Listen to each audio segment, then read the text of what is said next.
Hi and welcome again to the channel Newtown Naughty Boy, and I guess this is kind of a part 2, but this is the reassembly of the Finework Bowl FWB 65. Now before I get started, I have had some spare parts posted to me from Germany, and I'll put a link in the description of the company in Germany that I got these parts from. I was kind of finding it difficult to find parts, certainly in the UK. Didn't seem to be hardly anything around, so I had to go to Germany, and it all kind of worked okay for me. It was a little bit expensive, but I've got the bits that I want, and that's the main thing. So what have I got? So I did decide in the end to buy a new mainspring. Now I was going to just leave that and just make do with the old one, but it's the old one here. If we put it alongside, not only is it misshapen, that as you can see there's probably, well, there is actually, the new one is a little bit longer, so a little bit more power maybe from the gun after we've put this one in. It's also going to make it a little bit more difficult for me to actually put it in as well, because there'll be more tension there. So that's the mainspring. Then we have one of these, which is the buffer, and if I take the piston out of its cylinder, hopefully that's in focus, but there's a white one on the end here, on the end of the piston, and we're going to replace that with this green one, which is the replacement. So that's great. I'll probably have to prise that out in some way.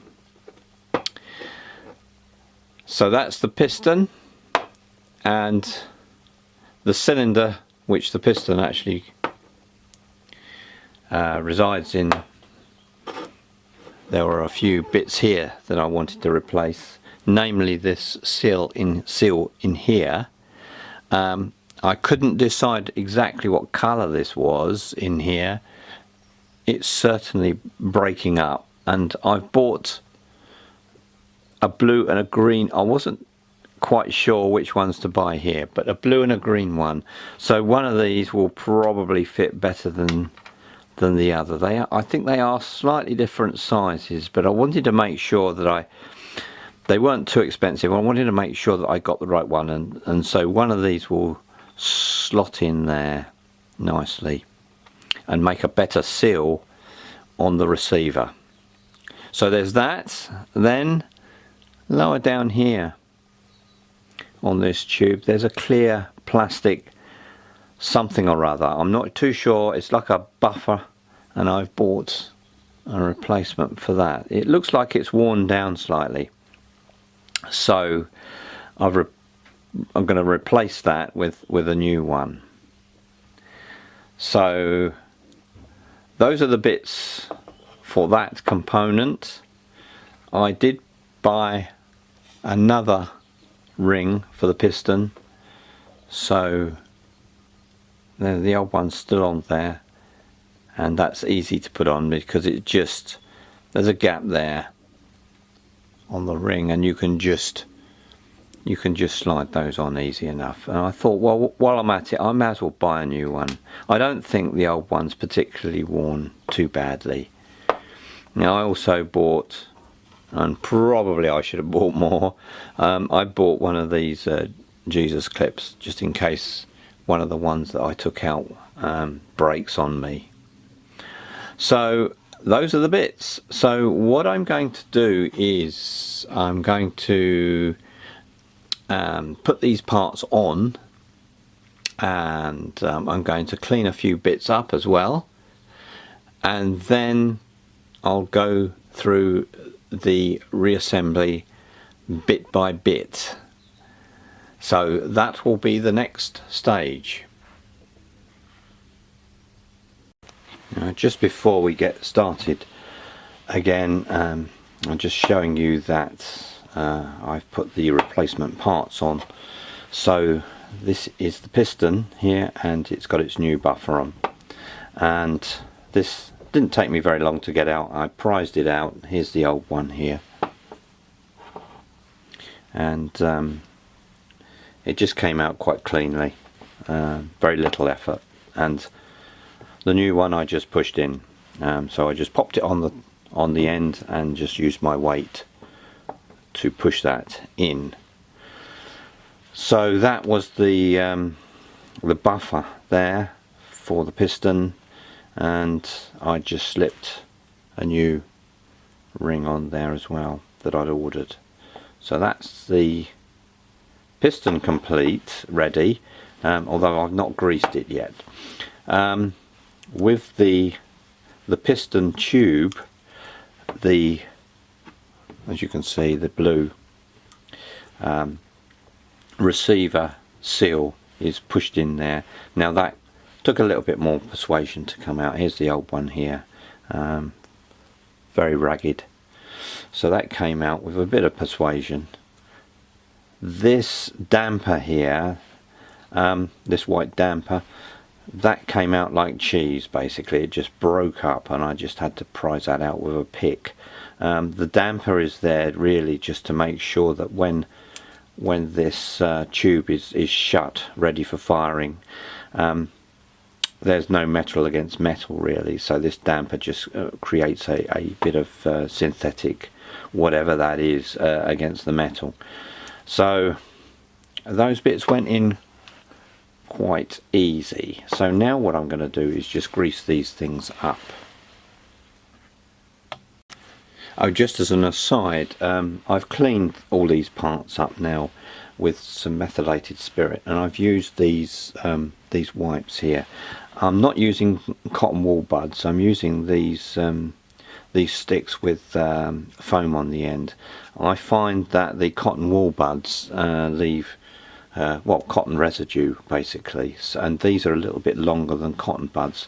I can use these to get into all sorts of places, and they show up well. You can see the one that I've used for cleaning all the dirt out of the gun, and then I've used another for drying, and I can see the indication on there as to whether whatever I'm cleaning is clean. So these work quite well. I probably will use these all along the reassembly.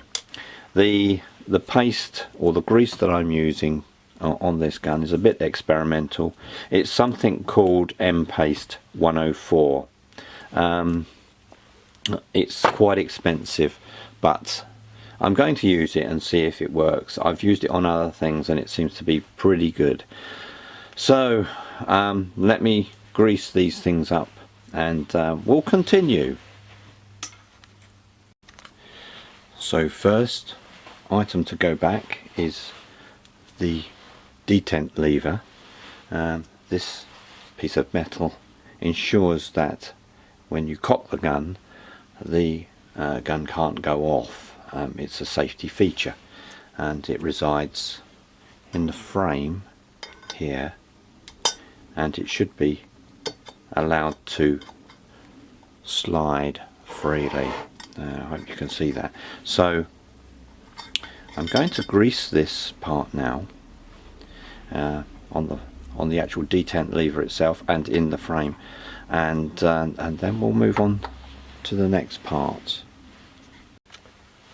So with the detent lever in place and greased, the next stage before we can assemble the trigger system, we have to ensure that we put our cylinder into the frame. So in this orientation here, with the ratchet system grooves at the top here, and the frame is obviously in this position, so inserting like this, and the piston is inside its tube, and we push it all the way in.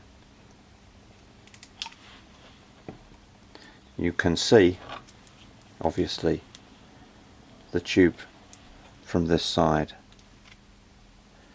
and that feels nice in there. That's greased and that's moving okay. So that sits like that. You can just see there the cocking lever hole there where the side lever fits into the tube there. So with that in place, we can move on to assembling the trigger system, which is probably the most complicated part of this reassembly. Now, as I've said before in previous videos, that I'm using Nebel Brett's videos to help me to do this.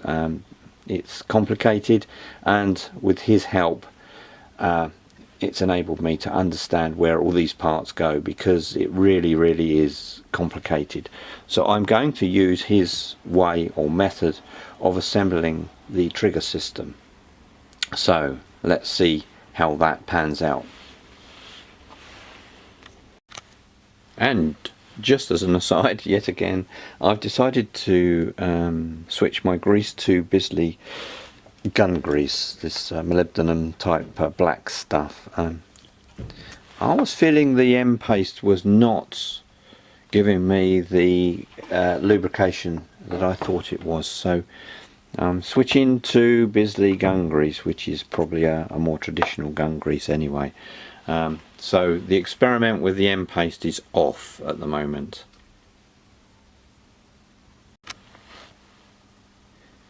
The next part to go in is this part here, and this goes in the fourth hole from the rear of the gun. 1, 2, 3, 4. So this part has to go in next. I haven't lubricated it up yet. I've got my gloves off actually, because handling the camera and doing this is quite difficult, but this part just will go in here with the pin through, and then I'll apply some grease. But just take note that the jaws there, I guess on this part, face front. Okay, so I'm going to do that off camera and then come back. So the next part to go in is the sear in this orientation, and the hole in the sear for the pin is the third pin from the rear of the gun. So 1, 2, 3. So that's where the pin's going to go through. Now, just to note that on the sear at the end here, you can see these two jaws. These two jaws sit over the pin that you just put in on location 4 from the rear. So these little arms rest on the fourth pin, with this part we just put in the middle of them. So I'm going to put that part in now and just slightly grease it, and then we'll return to the next part of our reassembly. So now we come to the tricky part, the most trickiest part of all, I would guess. Let's see if I can, I'm zoomed in as far as I can. I'm hoping you can see this okay. 3 parts we need. So this part, and I'm laying them down in the orientation that they need to be in. This part here with its kind of upturned C shape, you see that, and this part, and all of these come together. So what we're going to do, we're going to use the system that Nebelbrett uses of using Q-tips to hold these in place whilst we actually insert them into the pistol. But I'm going to bring these parts together first. So we have this part here that kind of, if you can see, sits on that little indent there, and both of these parts then move into the other part like thus. Now if I temporarily put a pin through this here, maybe we can see a little bit more detail from the top there. Maybe you can see that. So now you've got these in place, you can see that there's kind of a part that latches there and is held in place. Now in addition to this, I'm going to turn this up the way that it would sit in the gun, but on the two rods that are going to fit through here, our springs have got to go through these springs as well. The rods have got to go through. So the way that we're going to do this is that we're going to cut the end off a Q-tip, and we're going to use these to hold the all of the mechanism in place before we insert into the pistol. So I'm kind of going to do that off camera, and then I'm going to show you as much detail as I can as to how this part looks. So wish me luck on this one. So here's my trigger arrangement with the, you can see the white Q-tips in there and maybe the springs. I've done some close-up still pictures which I will put up now, so that may give you a better indication as to how this fits together. So that was a little bit tricky. I had to use some tweezers to get the springs in there, but and these Q-tips are a little bit wobbly in there, so if they were a bit fatter it might have been a bit easier, but they keep sliding around in there. So the next stage is to actually insert this into the frame itself.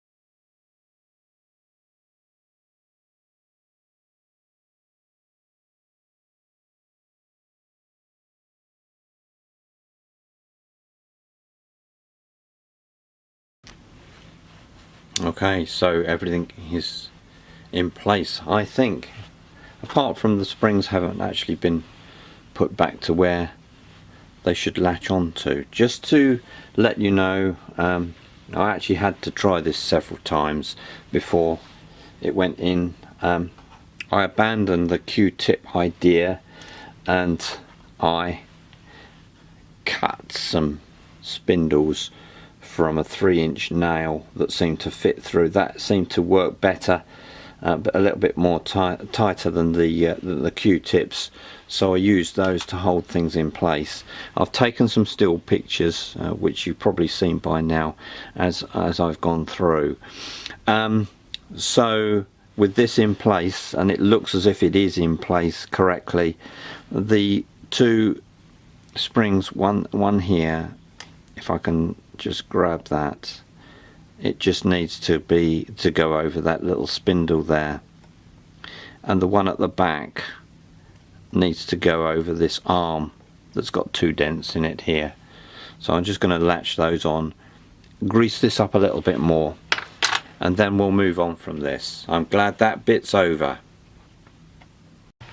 So now we come back to the kickback interlock parts and the trigger weight adjustment part. So these two parts join together and the pin will go through these two parts, and it's pin number 5 from the rear of the gun. So just to note, this screwdriver like plain head part latches into this part here on the gun, and because it's sprung loaded, that's going to kind of push some tension whilst you put the pin through the two parts. What I've also done is I've attached the spring to the underside here of the interlock so that we don't have to fiddle with that once the part is actually in there, because it's difficult otherwise. So I'm going to do this part and then come back.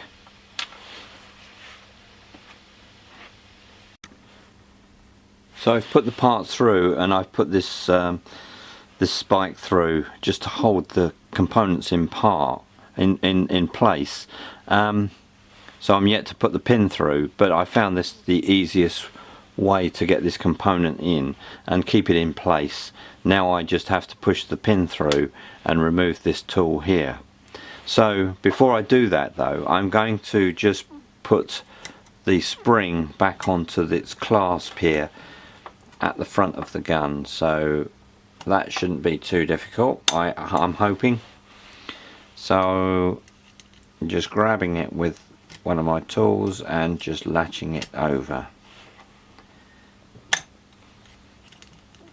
Just a little bit fiddly, as all of these operations have been today, but just take your time.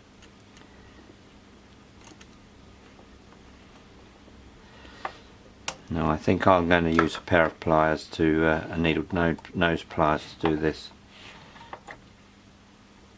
There, that's gone on. So I'm just going to push this pin through and then I'll come back to you. Well, for some reason that took me some time to get that pin in, but it's fiddly, but I managed to get it in the end. So it all seems to be back in its right place now, and the next step before we go ahead and put the mainspring in is to actually test the trigger mechanism out to make sure that everything is aligned, because the last thing we want is for us to go any further with this and then have to strip the gun down later if we find that something's not working properly. I haven't actually put the ends of the Jesus clips on yet. I'm going to just do this test first and then I'll put those clips back on. So I'll show you how to do that, but it's exactly the same as what Nebelbrett does on his videos, the gentleman from Germany. So let's go ahead with that anyway. Oh, and there I go, missing something else. There is one last spindle to put through the in the first position, the most forward position. So that's an easy one to put through now. So I'm going to put that one through and then we'll continue with the next stage. So it's another day. I've had a rest from what I did yesterday, and it's quite a lot to do. What I've done is I've now put the Jesus clips on these pins so it's all secure. I'm now going to run through with you the test for the cocking mechanism and what you need to do to ensure or to make sure that the trigger system is working okay. So this is how it works, and I'll try and keep my my hands out of the way, but you need to insert something into the piston sleeve and pull it back, and you'll hear the interlock clicking as you do that. Pull it all the way back. That's obviously pushing the piston back with it. You probably heard the searing gauge there. So now we're cocked as such. Now underneath here the interlock should be back, and actually it should be, it's a little bit stiff on this gun. I'm not too sure what's happening here, but that in there, I'm not sure if you can see that. You should see a hole through there where the interlock has been pushed back. Now with that back, you should be able to pull this side lever. Will be doing this obviously when you do it for real. Pull this back, the actual piston sleeve, and with locking this in, that will push the interlock. You can see it actually happening there at the top.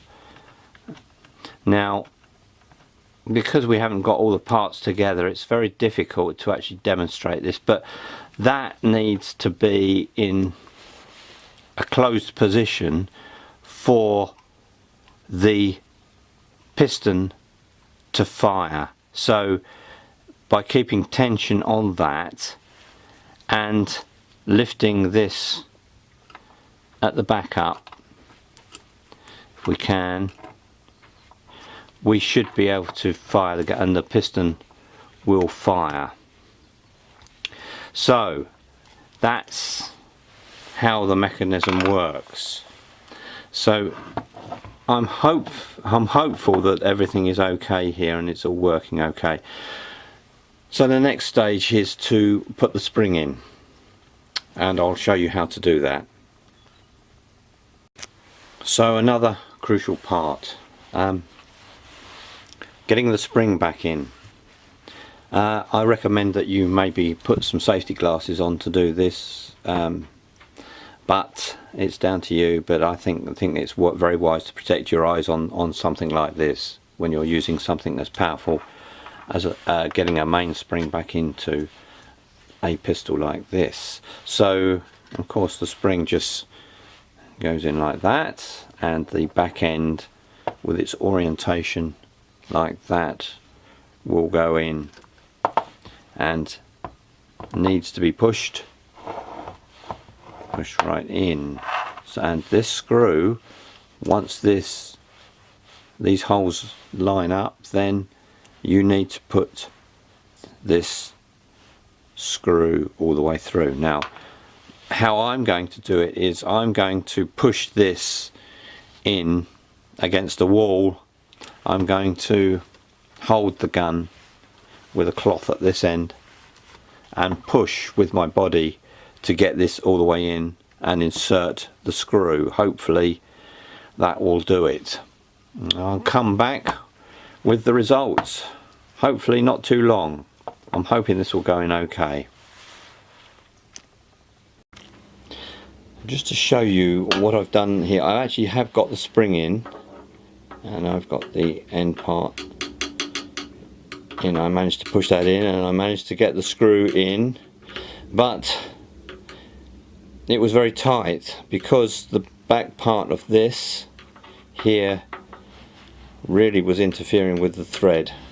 So I've come up with this novel idea of actually putting it in a workmate and squeezing between this fore end and the back part here to squeeze this part, the back part of the that's under tension here, a little bit further in, and now I can clearly do the screw up. So that's worked okay, but I was a little bit worried for a while that I wouldn't be able to do this, at least not on my own, but two people would probably find this a lot easier. Okay, the next part to go on is this leaf spring and its hex bolt that fits on the back with the finger part of the leaf spring pointing up obviously and outwards. So I'm going to screw that in. That'll be quite simple compared with everything else that's had to happen today. So let's do that and I'll come back to you. So these are the bits I've got next to put the sight back on. Not too difficult, but remember we've got this ball bearing and this spring to place in this detent here, this hole here. Well, it's not a hole, it doesn't go all the way through obviously, but they need to go in there, and I will put some grease in there just to hold these in, because they could easily just flop out. So just put the spring in and then the ball in. Now with the sights, of course, it goes in on like this, lines up with this hole at the top. This spindle with the markers on goes through and you screw it through. Now this actually turns the opposite way to what you would imagine a normal threaded screw would screw, so it goes the opposite way. Once you've got that on the other side, you need to place this washer and this Jesus clip to hold it, and that's it. So I'm going to do that off camera now and come back to you. A little bit tricky getting this sight on. I had to jiggle around a little bit, but it's all in place now, and the clips on the other side. The ball bearing and the spring are in there. That makes this, when you turn this knob, you can feel a definite click. So that's what that ball bearing and spring are all about in there. So with that, we now move on to the next step. So the next part to go in is the rear sledge assembly. We have two Jesus clips, and we have, or should have here, yes we have 4 washers, 2 on each end. Remember when we took this out, it has a longer part of metal on the spindle, and that faces the front of the gun, and the small part is at the back. How this goes together is that obviously this pin is going to go through the sledge that way. It will ultimately, when we get it in, have 2 washers on the back and a Jesus clip to hold it, but the first ones to go in are obviously the ones inside. So how we do this is, I'm going to grease this up first in a minute, but I'll just show you how this goes in. So you thread it through, you thread the pin through like that, and it needs to engage with this part here, and you need to lift this up a little bit with a screwdriver to enable that pin to pop through. With this assembly all the way back, you should be able to put your Jesus clip on there. But remember to put your washers in first, as I haven't done here, but I will when I put this in for real. Then close it up, push the pin further through, and put the 2 other washers on the back half here with the final Jesus clip. So I'm going to do that off camera and come back to you. So that bit's in now. I did have some issues with it as usual. One of the Jesus clips, the one on the end here, flipped off into my garage somewhere, and I had to use a spare one, but I made sure that I had a spare one available. So that's in now, that's sitting there, and now we'll move on to the front sledge part. So now for the front sledge assembly. So 2 pins or spindles, the actual sledge itself, and 4 circlips. Quite easy really. These pins are going to go through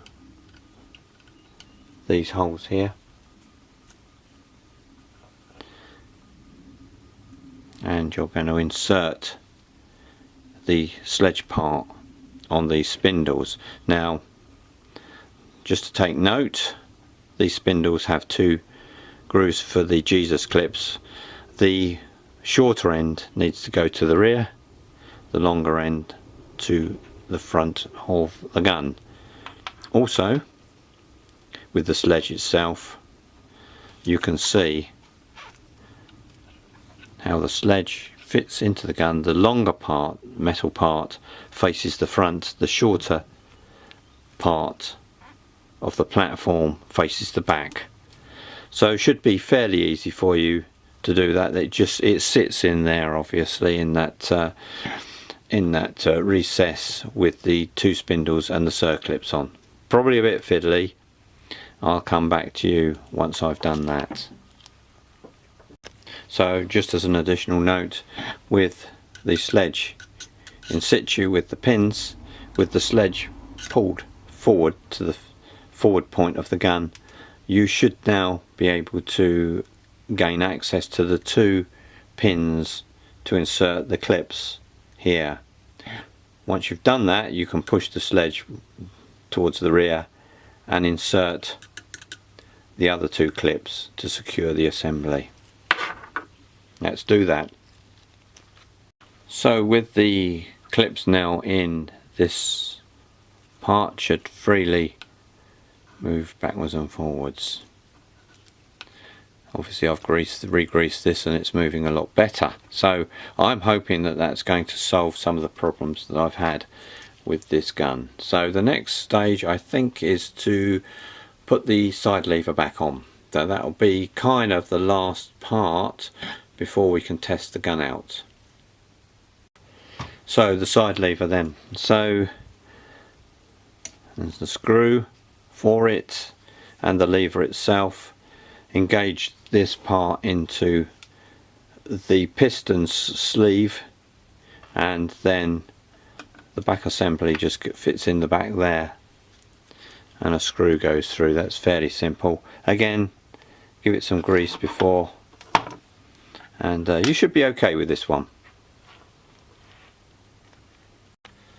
So with everything all together, we can do a test firing before we actually put the frame and the grips back on to the gun, just to make sure everything's working okay. So I've got my safety glasses on because we hope everything's going to stay put, basically, but you never know. You just got to protect your eyes in instances like this. And I'm going to fire the gun, not with a pellet in it obviously, but I'm going to fire it into with the muzzle into a cushion. So that will provide the back pressure and it won't actually do any harm to the actual gun itself. So first of all, if I can get this right, so I'm going to cock the gun very carefully. Ratchet seems to be working okay. The sear's engaged, I can hear that. Place the side lever back, it's all engaged okay. So now I'm going to press the barrel into the cushion and activate this part here for the trigger.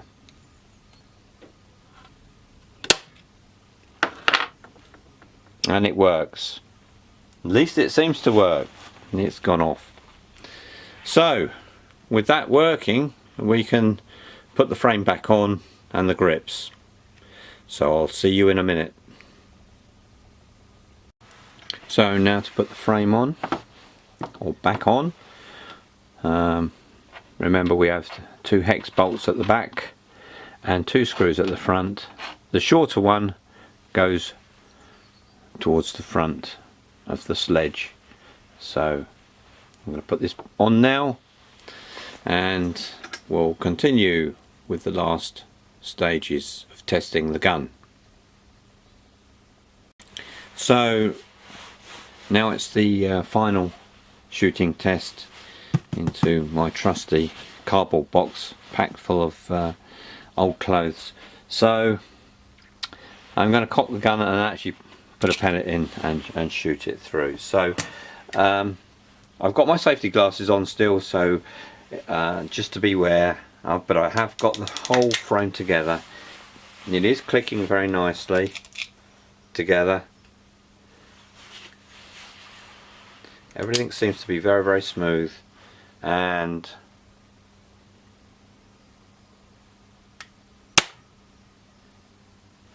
yes, I could see